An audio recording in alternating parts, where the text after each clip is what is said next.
अस्सलाम वालेकुम। हक़ मौजूद या अली मुद्दत असां हिन वक़्तु मौजूदु आहियूं। फिल्म जी शूट हली रही आहे दादू में, जंहिंसां असां सां गॾु असांजो भाउ पहिरीं प्यारो भाउ इरफान शेख साहब ऐं पहिरीं प्यारो असांजो दोस्त ऐं क़ाबिल एतिराम भाउ रहीम जतोई साहब फिल्म जी शूट ते मौजूदु आहिनि।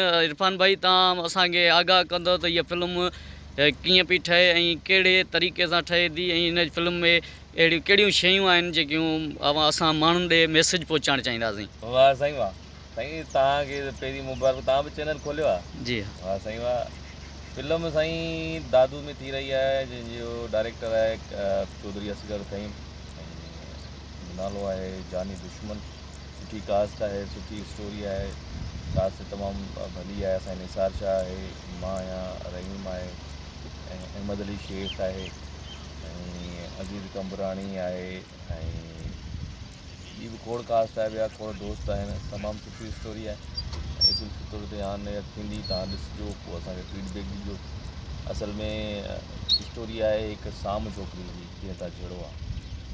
सो इनशाला वधीक नथा ॿुधायूं, सस्पेंस टुटी वेंदो। बारहीम, तव्हांजो हाल वाल, तव्हां राति पहुता हो पंहिंजे ॻोठां हिते, त तव्हां कीअं महसूसु था कयो? महसूस राति पहुतासीं माशाअल्लाह। फ़िलहाल हिते माहौल जो इंजॉय कयोसीं। माहौल ॾाढो VIP आहे।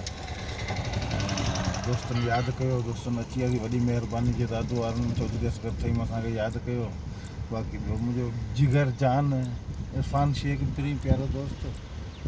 इरफान शेख जी छा ॻाल्हि कजे, कमु धंधा छॾियो, यार सां गॾु यारी बि निभाई। इरफान शेख केरु सॾाए? हा साईं, हा, इरफान शेख केरु सॾाए? ऐं ॿियो त मीर जो मोचड़ो गुलीअ खां वधीक गाह ॾींदो आहे। मीर ख़तमु थी साईं मीर में वॾो फेमस थियो आहे, मीर ऐं सोढल में। हीअ वई लोकेशनूं आहिनि मीर वारियूं, हिते जिते असीं आया आहियूं। हीअ जिते तकरार कयोसीं, हीअ साम्हूं लोकेशन हिते कयोसीं, हीअ साम्हूं हिन पासे साॻी लोकेशन आहे। हा भाउ, ॾिसो साॻियूं लोकेशनियूं अॼु असां सां गॾु आहे असांजो पहिरीं प्यारो भाउ मीर, ऐं तमामु बहितरीनु करेक्टर उहो भाउ इरफान शेख जो जेको लॻो मीर जे करेक्टर में। ऐं मूंखे जेको लॻे थो, जेको तव्हांखे मरहम साईं मुनवर शाह जेको सीन वरितो पहिरियों कोरट वारो, त इरफान भाई तमामु बहितरीनु। ऐं कैमरामैन असांजो DOP असांजो उस्ताद फैसल संजराणी, ऐं तमामु बहितरीनु कैमरामैन DOP आहे। शायदि ड्रामनि जहिड़ो सिंध में अहिड़ो को कैमरामैन न आहे। बिल्कुलु, उस्ताद फैसल तमामु बहितरीनु ऐं तमामु सीनियर DOP आहे। ऐं ॿी ॻाल्हि तव्हांखे साईं मुनवर शाह जी, सो जहिड़ो हू भलो DOP आहे, तहिड़ो हू भलो डायरेक्टर हुयो। अलाह साईं खे जन्नत जॻह ॾे। सो तकरार जूं यादूं ॾाढियूं भलियूं आहिनि, जंहिंखे यादि करे मज़ो ईंदो आहे। ऐं हक़ीक़त इहा आहे त असांखे जेको फेम मिलियो आहे तकरार मां मिलियो आहे, त इहे असांजी ऑडियंस आहिनि, असांजा व्यूअर्स आहिनि, जिन असांखे मोहबत ॾिनी हिन लाइक़ सम्झो। असीं तमामु घणा थोराइता आहियूं उन्हनि जा, लख कुर्ब लख लाइक।